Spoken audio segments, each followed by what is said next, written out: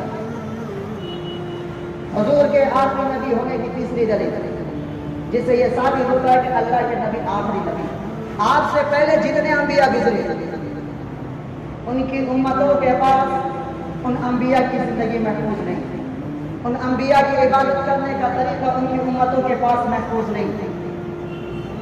آج ہمارے پاس اگر کوئی مجھ سے پوچھے تو میں یہ کہہ سکتا ہوں کہ حضور اپنی ماں کے پیٹ میں، حضور پیدا ہوئے، ولادت کے واقعات، حضور کی بچپن، آپ کی جوانی، آپ کا لڑکپن، آپ کی تجارت، آپ کی شادی، آپ کی گھریلو زندگی، آپ کی باہر کی زندگی، آپ کے اپنوں کے ساتھ ہمدردی، آپ کے غیروں کے ساتھ ہمدردی، آپ کا آسمان پر جانا، آپ کا اللہ سے کتاب لینا، آپ جب دنیا میں آنا، بیمار پڑنا، اور پھر آپ کو اس دنیا سے رحلت فرمانا، اور اس کے بعد آپ کو قبر کے اندر دفن کرنا، اور حج کل قیامت کے دن حج کوثر پر آنا، اپنی امت کے لیے سفارش کرنا، حساب و کتاب میں آسانی کے لیے سفارش کرنا، یہ ہمارے پاس موجود ہے۔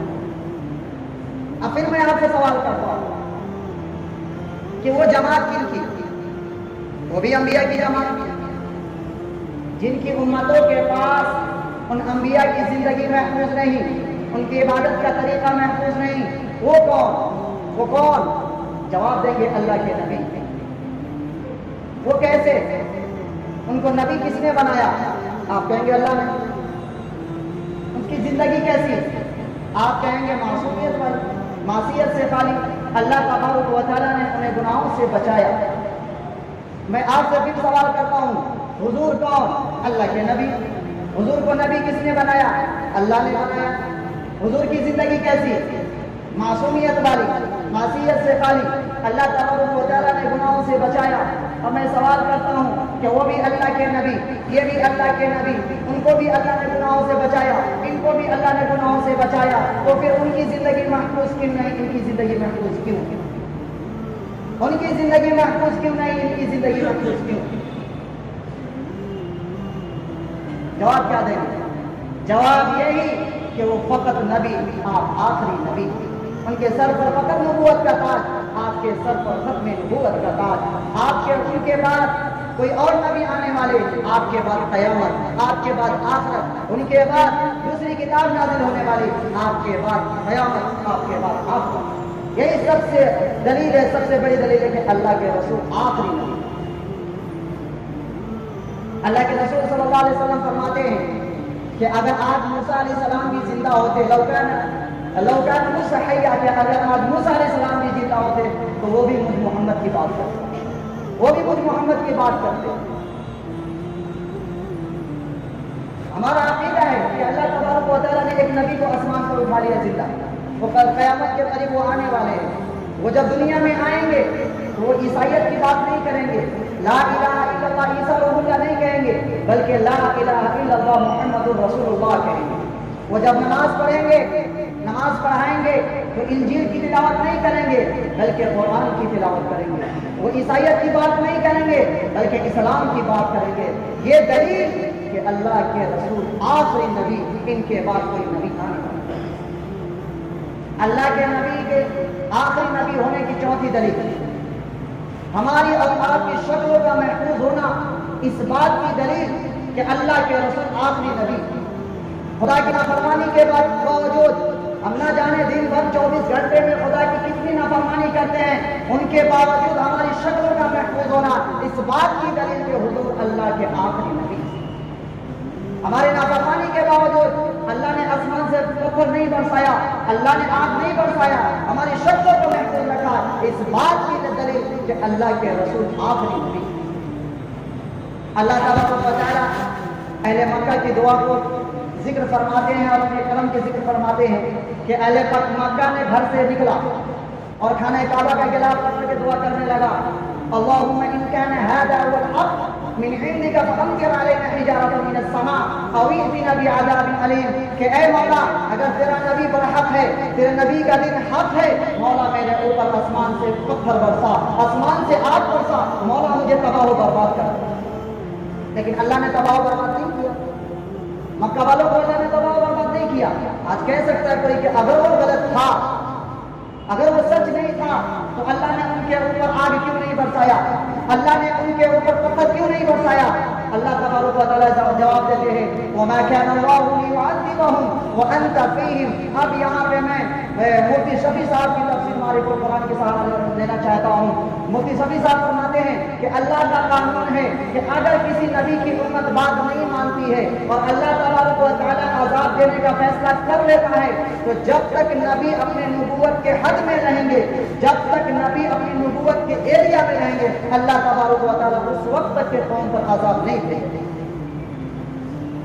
مثال کے طور پر ایک نبی اس مسجد کا نبی ہے، نبی یہاں سے چلا وہ کونے میں گیا، اب بھی اللہ نے قوم پر عذاب نہیں دیا، کیوں؟ کیونکہ ابھی اپنی نبوت کے حد میں ہے۔ وہ نبی اس کونے سے اس کونے میں گیا، اب بھی عذاب نہیں آیا، کیوں؟ نبی اپنی نبوت کے ایریا میں ہے۔ جو ہی نبی دروازے سے باہر نکلے گا اللہ تبارک و تعالیٰ اس قوم کو تباہ و برباد کر دے گا۔ لہذا اہل مکہ نے دعا کی کہ مولا مجھے تباہ و برباد کر دے، مجھے نیست و نابود کر دے اگر تیرا نبی حق ہے۔ نبی کا نام حضرت نوح، حضرت نوح علیہ السلام کی امت نے بات نہ مانی۔ اللہ تبارک و تعالیٰ نے کہا کہ کشتی تیار کرو، حضرت نوح نے کشتی تیار کی، پانی کے ذریعے وہ بستی سے باہر نکل گئے، اللہ تبارک و تعالیٰ نے بستی کو نیست و نابود فرمایا۔ نبی کا نام حضرت لوط، حضرت لوط علیہ السلام کی قوم بات نہیں مانی، اللہ نے کہا کہ رات کو ہجرت کیجیے۔ حضرت لوط علیہ السلام جب تک اپنی نبوت کے حد میں تھے اللہ تبارک و تعالیٰ نے امت پر عذاب نہیں دیتا۔ جو ہی حضرت لوط علیہ السلام اپنی نبوت کے ایریا سے باہر نکلے قوم کو تباہ و برباد کر دیا جاتا ہے، ان پر پتھر برسا کر کے ان کی بستیوں کو الٹ کر کے اللہ تبارک و تعالیٰ نے تباہ و برباد کیا۔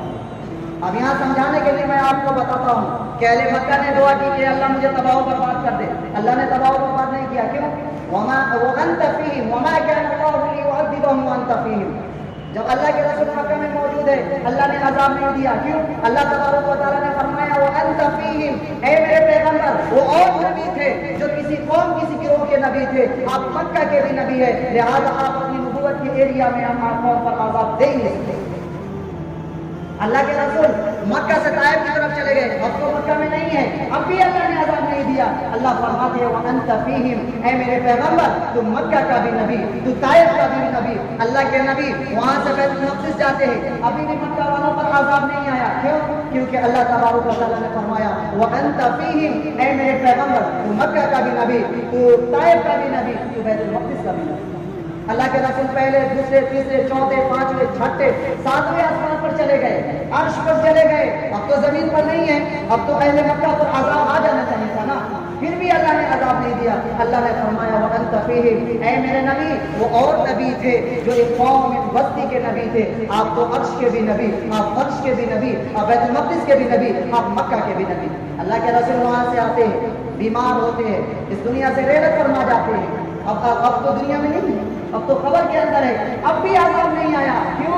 اس لیے تو وَأَنْتَ فِيهِمْ، اے میرے نبی وہ اور نبی تھے جن کے مرنے کے بعد نبوت ختم ہو جاتی ہے، آپ تو قبر کے بھی نبی ہیں، وَأَنْتَ فِيهِمْ، آپ قبر میں ہیں، وَأَنْتَ فِيهِمْ، آپ قبر کے بھی نبی، آپ دنیا میں ہیں، وَأَنْتَ فِيهِمْ، آپ دنیا کے بھی نبی، آپ عرش پہ ہیں، وَأَنْتَ فِيهِمْ، آپ عرش کے بھی نبی۔ اللہ تبارک و تعالیٰ نے جہاں اپنی ربوبیت کو بیان فرمایا وہی خدا اللہ کے رسول کی نبوت کو بیان فرمایا۔ اللہ تعالیٰ نے فرمایا الحمدللہ رب العالمین، اپنی ربوبیت کے لیے وَمَا أَرْسَلْنَاكَ إِلَّا رَحْمَةً لِلْعَالَمِينَ، نبی کی نبوت کے لیے اللہ تعالیٰ نے فرمایا قُلْ أَعُوذُ بِرَبِّ النَّاسِ، اپنی ربوبیت کے لیے. وہیں پہ فرمایا وَمَا أَرْسَلْنَاكَ إِلَّا كَافَّةً لِلنَّاسِ، نبی کی نبوت کے لیے. آج ہمارے پاس کلمہ کا محفوظ ہونا اس بات کی دلیل کہ محمد آخری نبی. آج ہمارے پاس قرآن کے ایک ایک لفظ ایک ایک نقطے کا محفوظ ہونا اس بات کی دلیل کہ حضور اللہ کے آخری نبی. آج ہماری شکلوں کا محفوظ ہونا خدا کے نافرمانی کے باوجود بھی یہ دلیل کہ حضور اللہ کے آخری نبی. اس قوم پر پوری قوم پر اللہ کبھی عذاب نہیں دے. کیوں؟ وَأَنْتَ فِيهِمْ، آپ اس دنیا سے جا چکے ہیں پھر بھی دنیا کے نبی، قبر کے نبی، ہر جگہ کے نبی ہے. یہ پوری دنیا جس طرح اللہ کی ربوبیت سے خالی نہیں ہے پوری دنیا، اسی طرح محمد کی نبوت سے کوئی جگہ خالی نہیں. لہذا اب محمد کے بعد اس کام کو کون کرے گا؟ حدیث میں دیکھا جائے تو خلفائے راشدین، اس کے بعد صحابہ، اس کے بعد مقام مجتہدین، اس کے بعد علماء کرام. جب قیامت تک کے حضور کی نبوت رہے گی وہاں تک کے علماء کرام اس دین کی حفاظت کریں. لہذا اللہ کے رسول کو آخری نبی ماننا، علماء راشدین کو بھی ماننا، صحابہ کرام کو بھی ماننا. آج آپ کو ایک پیغام دینا چاہتا ہوں کہ جشن آمد رسول یہ سب کو معلوم ہے. جشن آمد رسول سب کو معلوم ہے اور سب مناتے بھی ہیں، لیکن مشن آمد رسول کس کو معلوم ہے؟ جشن آمد رسول تو سب منا رہے ہیں، لیکن مشن آمد رسول، اس رسول کے آنے کا مشن کیا ہے؟ اس دنیا میں رسول کے آنے کا مشن کیا ہے؟ جو رسول چپل پہننے کا طریقہ بتائے، سونے کا طریقہ بتائے، بیت الخانہ میں آنے جانے کا طریقہ بتائے، جو رسول جاننے کے بعد کیا کرے وہ بھی بتائے، وہ رسول اپنی پیدائش کا طریقہ نہیں بتایا کہ کیسے خوشی منائے. وہ رسول نہیں بتایا کہ اپنی پیدائش کا طریقہ، نعوذ باللہ وہ بھول گئے تھے. آج نبی کے نام پر آسی اسلام کو بدنام کرنے کے لیے ڈی جے بجاتے ہیں، نبی کے نام پر ڈانس کرتے ہیں. یہ اسلام کا طریقہ ہے؟